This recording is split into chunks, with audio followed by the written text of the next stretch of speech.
Hi, and welcome to More Earth 422. On today's episode, we're going to learn how to make vegan challah.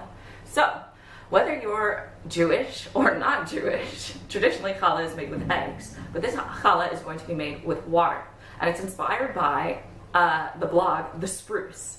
So, I adapted my recipe from them, and so check their blog out, because that is the original, okay? But this is my version of vegan challah, and it is so good. It's so sweet and fluffy and light, and it makes the best French toast the next day. So let's get started. What you're going to need for your challah is 5 simple ingredients. You're going to need maple syrup,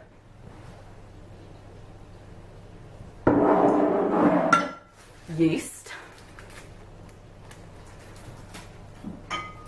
any flavorless oil, but this is not flavorless oil. This is olive oil, which I love to use. I think that olive oil just imparts a lovely color on the challah, which you don't normally get because you don't have the eggs in the challah this time, so you need a little bit more, zhuzh, and also with the maple syrup as well.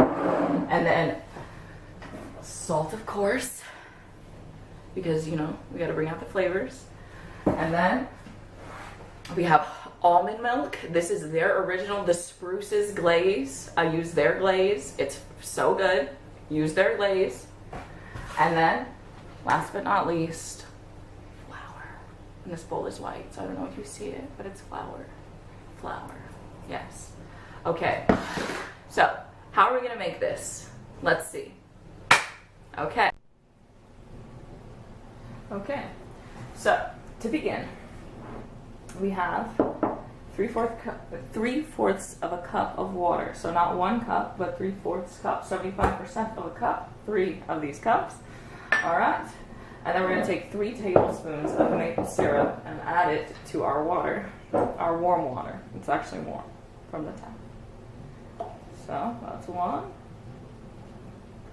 That's 2.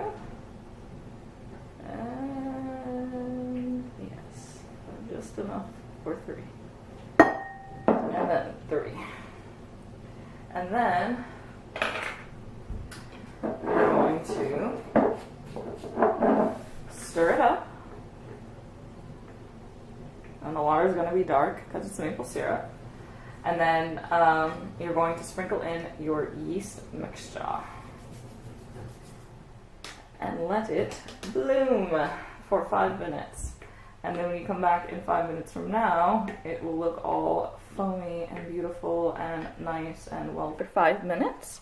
And as you can see, it's beautiful and foamy.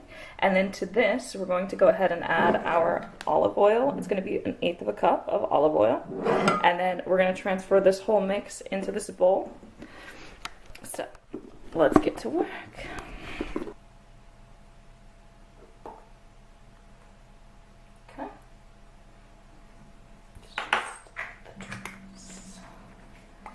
And then I'm going to go ahead and dump all of our beautiful yeasty mixture. Granted, you could have probably just made it like in this bowl originally, now thinking about it. So go ahead and just make it in your original mixing bowl. And then I'm going to add in, this is 2.5 cups of flour, but I'm going to add in like a lot of it, almost half. Oop, if I don't add it to the counter first. And then I'm going to add in the teaspoon of salt on top of the flour and not in the yeast mixture, because I've heard rumors that salt can generally kill yeast, so you'll need a teaspoon of salt. This is half a teaspoon so far, and now this is a full teaspoon. Alright, and then we're going to mix it up, and I usually like to start spoon. Okay, and then you're just going to stir it up with your spoon. And as you can see, it's coming into this beautiful dough, and you can already see the color is very vibrant from the maple syrup and that olive oil.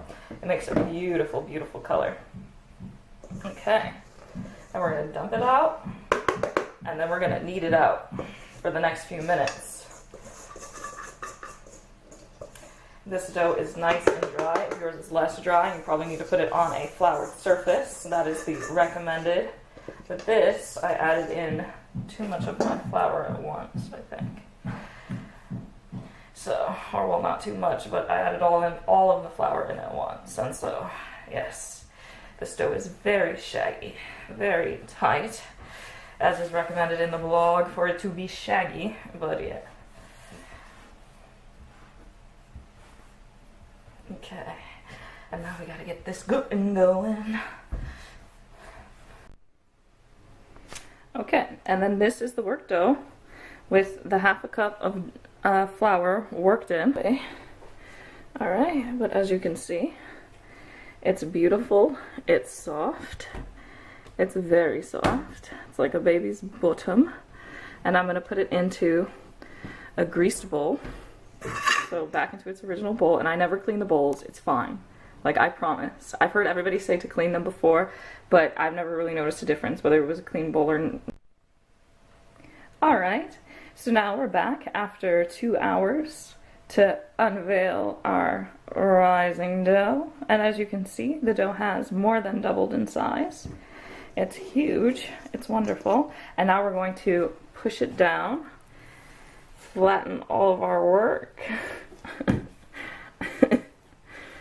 There it is. Okay, and then we're going to divide this into 3 pieces and then roll them into those 3 pieces into long braids, and then I'll be back with you. Okay, so I took those 3. I took my dough, mushed it down, and divided it into 3 even pieces, and then I rolled them into snakes. Alright, and then now we're going to braid our challah. So you just braid it how you would just braid your hair. And start from the center is usually what I like to do. And then at the end, you just pull it and tuck it underneath.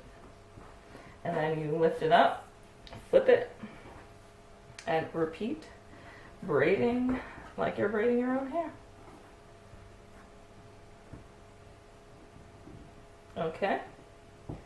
And then this is the beautifully braided challah right here, and we're going to transfer that to a prepared baking dish where I already have a challah rising here. And as you can see, this one has already risen for some time. It's about 30 minutes into the rising process. So you can see this is the challah before it's risen, and then this is the challah partway into rising. So we'll be back in about an hour from now to see how both of them are coming along, and then we'll be baking them off. Okay, these are the challahs after rising. Okay, so now we're going to make the challah's glaze. So we're going to need an eighth of a cup of maple syrup and an eighth of a cup of almond milk, and we're going to mix that together and glaze our challah. So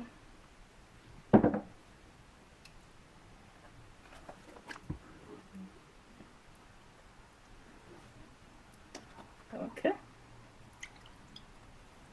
And we're going to go ahead and brush it with our glaze, our maple syrup, and dairy-free milk.